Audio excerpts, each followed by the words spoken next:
My name is Erik Holmgren. I work at the Mass Cultural Council and have been working with this CultureRx initiative for about 4 or 5 years, since right before the pandemic. And I am very pleased to have a panel of almost unbearably amazing people here today. So I'd like to invite them all up on stage right now. We have panelists coming from the Mass Cultural Council, from Art Pharmacy, who flew all the way in from Georgia. Vanessa from the Prosperity Project. Cristina Torres and Silvia from the Latino Center. We have representation here today from right here in Springfield, from statewide efforts and from national efforts that are capable of transforming problems and sectors on a scale that we're not accustomed to talking about in the arts. So before I introduce these people, I just want to frame some of the challenges that we're up against here. Massachusetts has one of the finest healthcare systems in the United States. And the model here has been a model for some of the national healthcare systems that are currently in place. At the same time, that healthcare system is over 40% of our state budget every single year. State budget of close to $56 billion, I think. There were a lot of zeros. 80% of healthcare spending in the United States is spent on what we often call sick care. It happens after you're already sick. You're already in the hospital. If you've already got something and are going to the doctor. Only 20% of the spending on healthcare is on preventative medicine. And so much of that 80% can be prevented. And it can be prevented through community efforts, through something that Chair Dom talked about, the integration of care, coordinated care, and collaborative care across the United States, across communities, and across Massachusetts. What we've done in Massachusetts with the CultureRx initiative is try something new. We did not study it for years and years and years and figure out how to jump in. We just jumped in, and we learned a lot along the way. And we have so many of our teachers here today. You'll hear from them. So what I want to start with is a few stories about success. One from here in Springfield, one from all across Massachusetts, and then our newest partners, Art Pharmacy, to talk about their work across the United States. The scale of that problem that we're trying to solve, the dollars, the fact that the mass cultural sector, $27.2 billion of impact, that's the same as the retail sector. So when you start to take all of those dollars and think about how you can have an intervention in healthcare, it's an overwhelming potential that's also fraught with some of the same challenges that the art sector has faced for the last 50 or 60 or 70 years. Accessibility, inclusion. In Western Massachusetts, transportation and transportation and transportation. The people up here have started to solve those problems in action. So we're going to skip the part where we introduce just our name, rank, and serial number. We're going to learn about these organizations and learn about these initiatives in action. So I wanted to start right here in Springfield, Massachusetts, with vocalist Vanessa Ford to talk a little bit about something called the Trust Transfer Project. So Vanessa, in an unbelievably short amount of time, about 3 minutes, can you answer the question, what is the Trust Transfer Project here in Massachusetts? Thank you so much, Erik. I'm so proud to be able to share Trust Transfer Project with you over the past just few years since the height of the pandemic, when Trust Transfer Project was birthed out of a human need to really bring awareness and health messages into communities of color that were not really responding to COVID-19 mitigation. We mobilized artists from right here in Springfield to help to bring change and hope and healing to the communities that needed it the most in unexpected ways. And so we decided we were going to mobilize artists to help them show up, support, and give them access to platforms where they were unexpected but needed. So there are places and spaces in our community, like barbershops, that we found have tremendous value and influence in our communities. And so we utilize their power to really convey messages of hope and healing while they have their client in the chair. We realize that that relationship is a trusted relationship. So we asked our barbers to partner with us, to talk to their clients and to really share the power of the arts and how it can influence our community and move the needle on some things we really needed to see improve. And so we built a powerful relationship with our barbers in a way where they come now. When we ask them to come and mobilize, they bring their fellow barbers and they come in the community and they share, give free haircuts in ways that help to improve the health and self-esteem of our community members. And we have arts opportunities within the barbershops that are willing to have their clients do poetry and drawing and doodling while they're waiting to have their haircuts as a way to release stress and anxiety. That little time they have there with their client, we found to be very valuable and precious. We also have had opportunities to go into food pantry and food bank areas locally. We found that if we can remove the shame and remove the stigma by inviting the arts into those spaces and just allowing us to feel free and have a party while folks are waiting to fulfill a very essential need for their families. Imagine what it's like to need to supply food for your family and not feel ashamed. You know?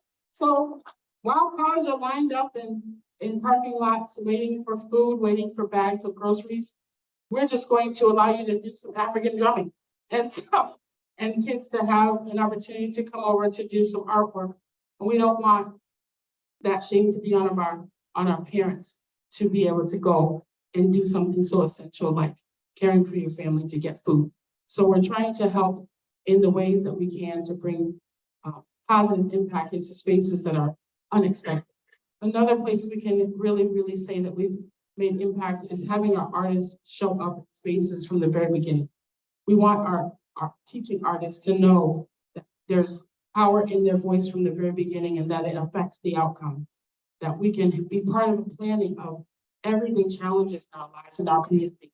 And we can really connect on a city level with our government and our state agencies and our state and local elected officials to say that artists are essential. We cannot go any further thinking that art can just be something that's an afterthought or it's just an aesthetic. It really needs to be intentional and on purpose. So I'm thankful for the impact. That's just a little bit of the impact we've made, but our artists are coming out of the pandemic being compensated for their gifts and for their work, which we're very proud of through the grants that we're receiving to be able to pay artists for the life-changing work that they're doing. We have kids that are doing life-changing poetry, sharing it with their peers, making a difference in our schools. And so the impact that we're having through movement and dance is something that we all need to do for our health, our mental health, our social, emotional state. We really are proud of the work, and it continues because we need to center our artists so that we can see our place in healing the community. The community can be healed by the community, and we believe that there's power in that. So our artists are supported, and we feel like connected on a very human, deep level. So thank you so much, Ed.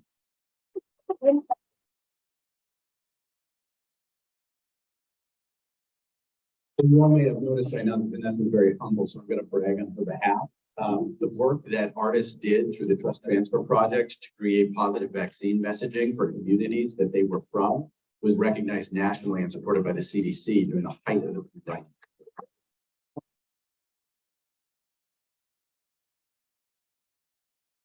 So some of the things that Vanessa's talking about are called social determinants of health. In Massachusetts and across the country, your zip code has a bigger impact on your life expectancy than your genetic code does. And social determinants of health are the kinds of things in your community that can support well-being and support. One of the key things that the Mass Cultural Council was looking at when we launched our CultureRx initiative in March of 2020, not a great time to launch an initiative. However, this initiative was focused on things like social isolation, which has the equivalent of smoking 15 cigarettes a day. It's the same impact as being lonely. This initiative was launched to address some of these other factors and saying the arts and culture has a role of being a social determinant in our communities. And so in 2020, we launched this initiative with 2 sites, one up here, right here in Springfield, and another in the Berkshires. Western Mass is what carried us through. So I'd like to turn to Käthe Swaback and talk us through some of the early days of the CultureRx initiative and where we are now.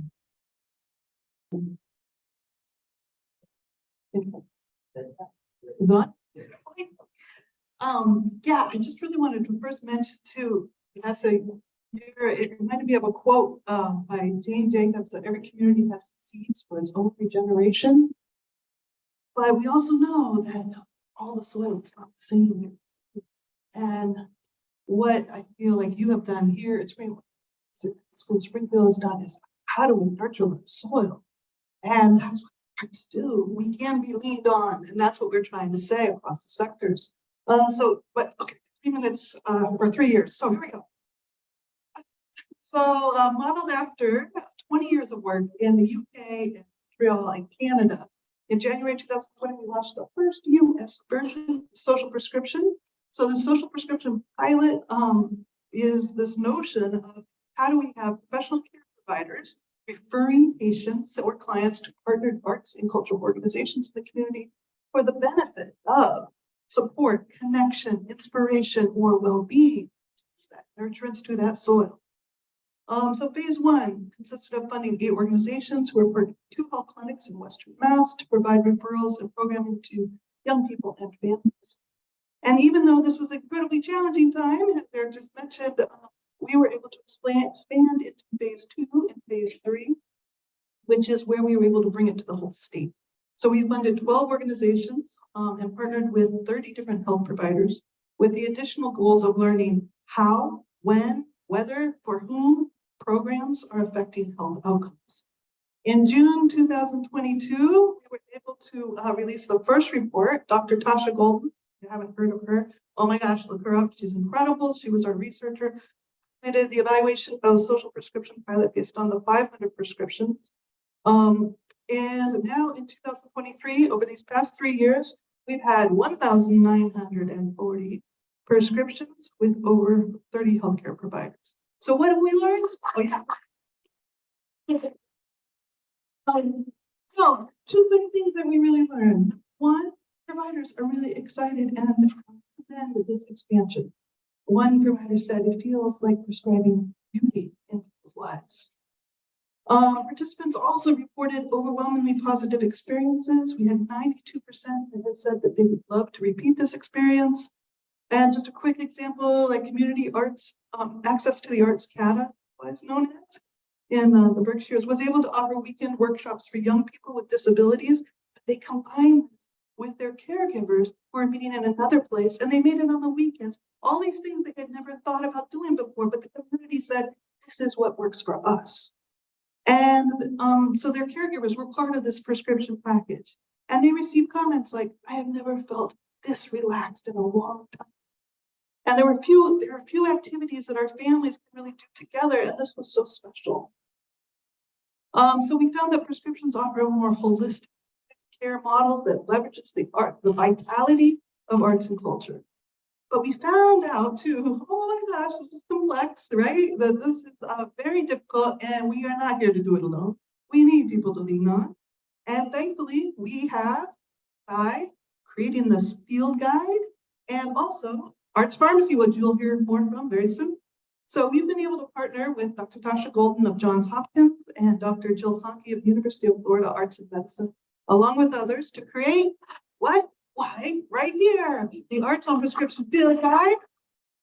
So if you have not looked it up, you have a lovely QR code directly there. So that's really exciting. And so what is this field guide?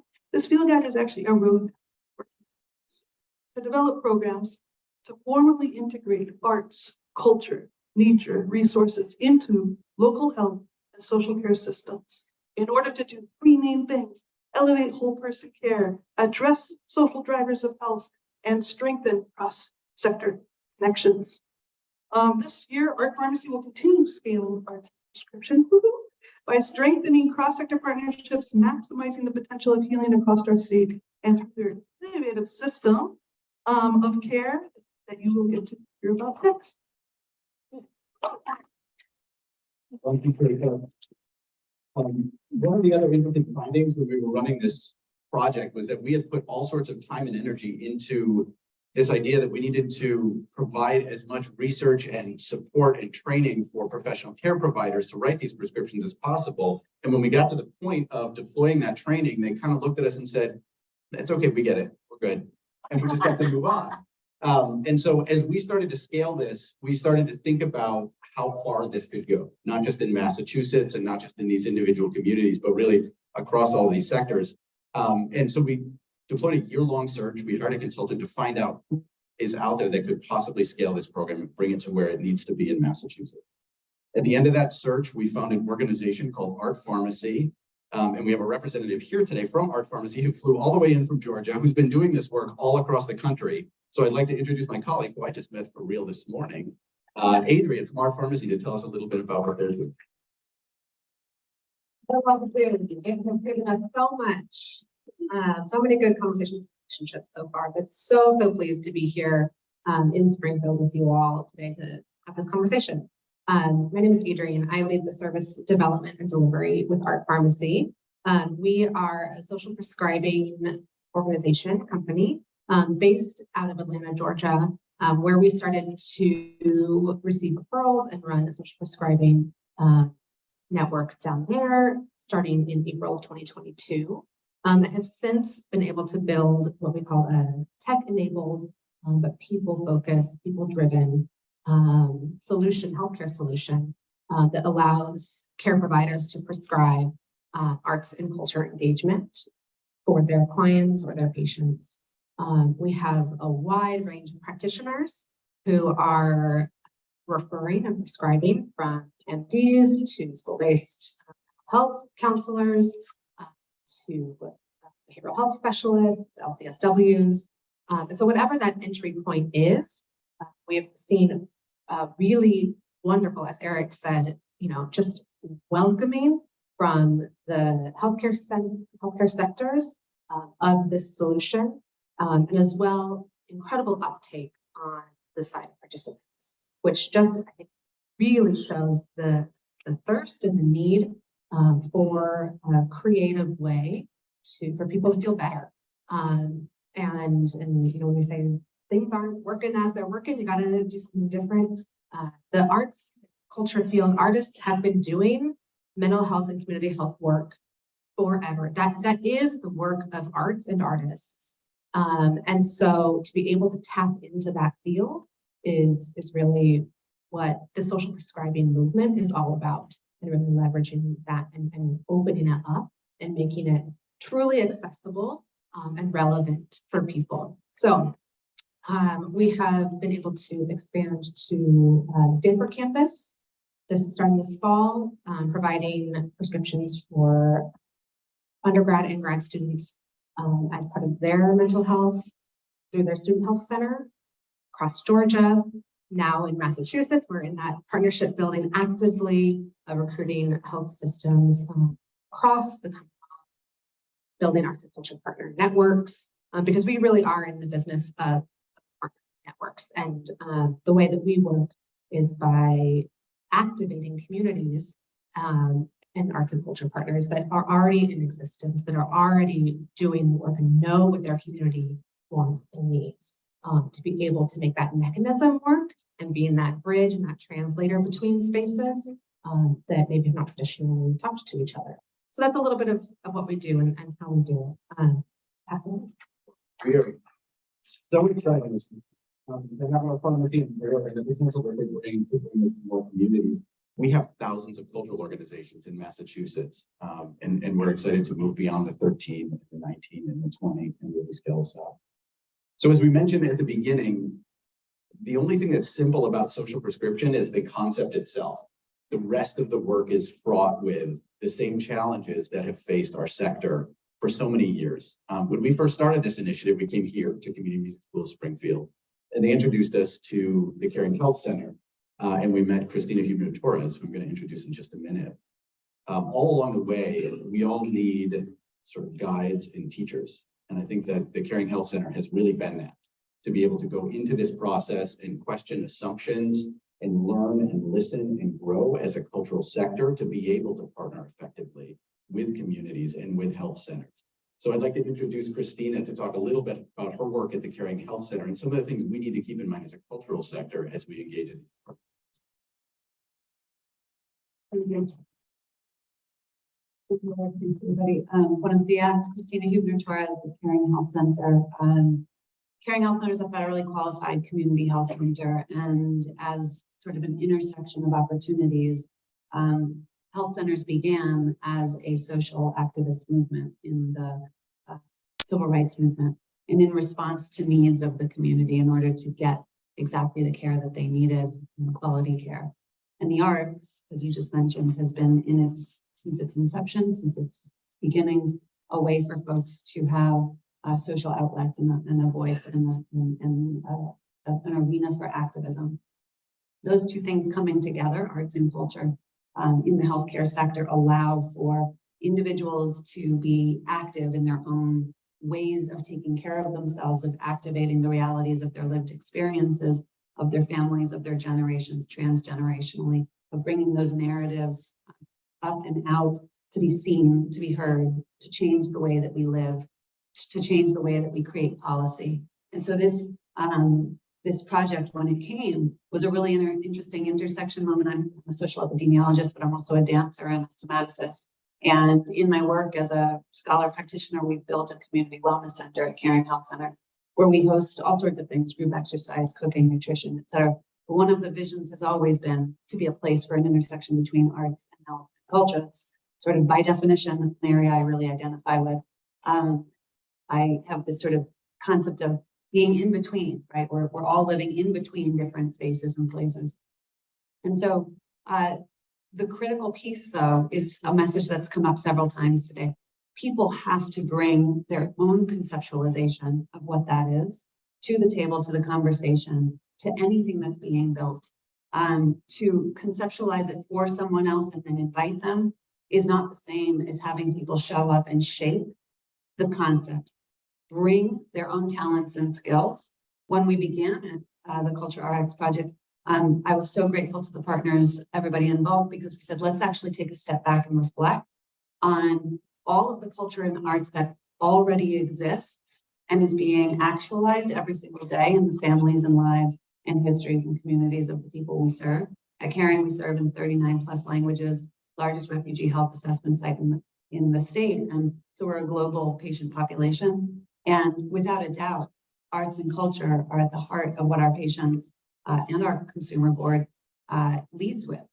When you do that, people are going to use different language. People are going to lead from different positions and stances, different political histories, different ideologies, different belief systems. And a lot of times when we think about who knows and understands culture and arts, we might think about structural leaders, but structures, every institution that exists in the United States is shaped by institutional racism. And every structure and organization has to understand that their leadership will only be strong going forward when they recognize that there need to be other leaders at the inception and conception and the activation of how we do this work. And so with that, you know, the amazing part about being in a federally qualified health center is every single person in the health center is a leader. Every single person operating from front to back, your front registration, your operations, your CEO, your board, you're all a member of a team, and you're connected through a local, state, and national network of strength and assets. And I think this is an incredible intersection and opportunity to do exactly that, to have people bring to the table exactly what they know and also their desire to learn, where everyone's input is equally valued as being a potential new reset, a new way of thinking about how to go about this work without any preconceptions or presuppositions of how to do it. So those are some of the things that we explored and we continue to explore at Caring. I'm honored to be a part of this incredible group of people and you all here today, so thank you.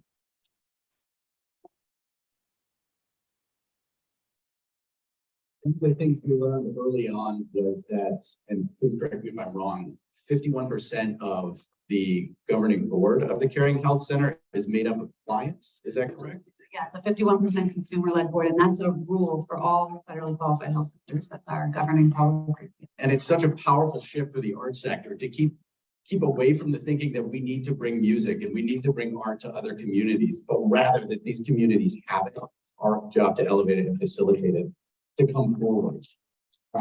They could be members of your boards. They could and probably should. And in Massachusetts, we have such an incredible opportunity to do that, but it is a shift. It's a lot of learning for our sector. We've deployed a ton of trainings about this over the last few years, but it's more than that. It's individual dedication to that kind of learning. And then this process of institutional learning, which can be pretty painful to watch. And it takes a long time, but it's absolutely necessary to make not just this initiative work, but our entire sector thrive. We're going to open things up for questions in a few minutes, but before we do, our final panelist is Maria Silva from the Latino Counseling Center. We asked her what was most important for the cultural sector to know about this kind of work, and her answer was about caregivers, which was really interesting. So I want to turn things over to Maria Silva. Hi. So I got this section and I'm so excited to be able to talk about caregivers, right? As I am so close to them in our agency. When we heard about the program, we were so excited. I can still remember that meeting. We cried. So Michael, you're not the only crybaby.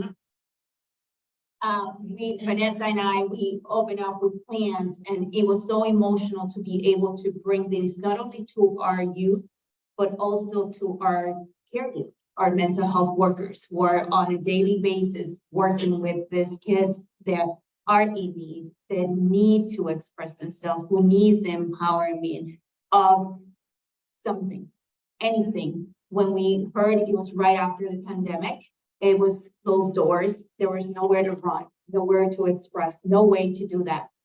Caregivers were being affected by it because they didn't have no other anything else that they could be able to lean on. When we talk about leaning, when we talk about seeds, Käthe, we have a soil. And when I look around, I see a whole room full of seeds, good seeds. This is a good seed. So we need to make sure that we lean on each other, that caregivers, family members, the healthcare workers who are working in crisis centers actually have the ability to deal with the suffering, daily losses that the patients are going through, that they don't go home feeling like they don't have somewhere to go, how to express themselves and helping their patients and how to do that on a daily basis. The arts will give the caregivers a common environment and will give the opportunity to creativity to fulfill those needs, empty gaps that they have. The students have. We are in schools right now working with the students, and we see how much of the potential this program could have to better the professionals to have new tools to improve the diagnosis by improving the communication skills and have a better understanding of the diversity of culture and how to express all of those needs and feelings without having to harm anything else, and being able to provide the proper diagnosis and assessments that they need. And that will alleviate caregivers of a tremendous burden that they have somewhere they could help be better at what they do. And it's very important that our caregivers feel that support, through music, through art, through expressing. For themselves. We talked earlier about having a program specifically for caregivers here, and just to beat it, let's beat it, let's beat the drums, right? To our stress, to our pain. Caregivers suffer from that after having sessions, weekly sessions. It's much that they take home to their families, from families who are actually suffering. So we are so hopeful and blessed to be able to integrate this to LCC. We've taken advantage of it. And we're going to continue with the support. We will continue to express and expand on however way we can to help and being able to fulfill what we need to do for caregivers.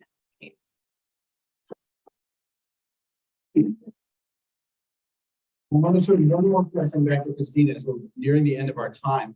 What's one thing we need to keep in mind as we move forward with this work? I think, number one, so Does it sound good? Oh, there it is. Okay. One thing is we've moved ahead through this work these last 4 or 5 years of this real intention around this. So there's a tremendous opportunity to be in dialogue with each other, to be in collaboration with each other. But I think one thing we're really looking for is to say, how are you in a position to potentially do things differently than they've been done up to this point? What kind of a position are you in to ask difficult questions within your institutions and set a strategic plan formally? Thank you for that. To say, we have this amount of time to move ourselves from where we are to a different place, to demonstrate not just internally, but externally who we are, why people might even want to pursue collaborating with us, right? So a lot of times folks knock on our door and say, let's collaborate. Here's the data I need. So could you get that to me in a month? And the whole response is, first of all, do I want to collaborate with you? Are you a partner that I'm looking to collaborate with? Do you fulfill or bring something to the work that I'm doing, right? And so thinking about where is it that you're trying to head? Who is it that you're trying to be in collaboration with? What kinds of things do you as an individual or does your institution need to question and or learn? And what responsibility do you have yourself to encourage that learning? It is not the responsibility of other people to educate you or help you get that distance completed. There are plenty of resources for that. So it's a real internal lift, I think, both individually and institutionally. And I think you said it correctly. It's important to be ready, to be aware of the distance that you have to go while remaining committed to whatever guideposts you're setting. Also think about early on, making sure that you've got the folks you want to be in collaboration with as your thought partners. As a researcher, I operate from a position of implementation science, so real world setting, doing things in environments that tend to be fast, policy driven, care driven, quality driven is not a lab. It's not bench, right? So you have to be able to be responsive. You have to be nimble. If you thought you had it all planned out, just know for sure you don't. The minute you get to the table, throw it away. Let it be something to begin, right? Let the ideas begin where you go. Don't come to the table preformed. And I think that's just a big part of it, is be willing to kind of really take a step back and be informed by folks who have a vision for what they would like to see.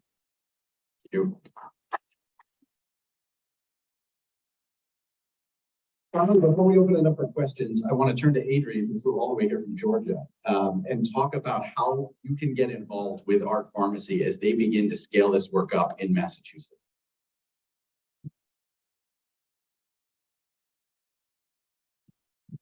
Great. So as I mentioned, we really work in the field of partnerships and bringing different actors in community together that maybe have not worked together yet. So as we think about our work, we think of a couple of different stakeholder fields. We think of our healthcare systems, healthcare providers, insurance payers, third-party payers.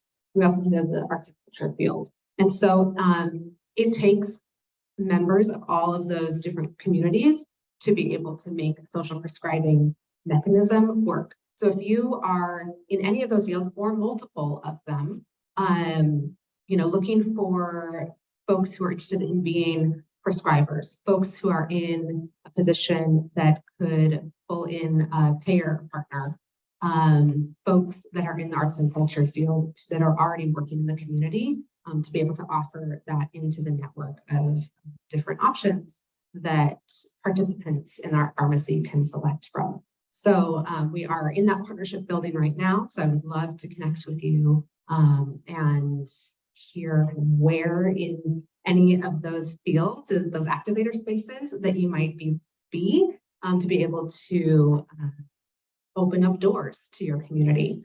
And I will say that we don't know who we don't know.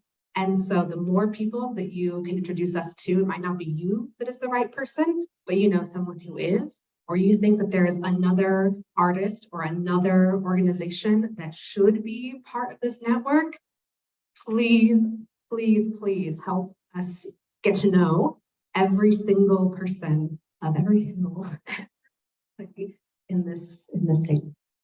Thank you, Adrienne.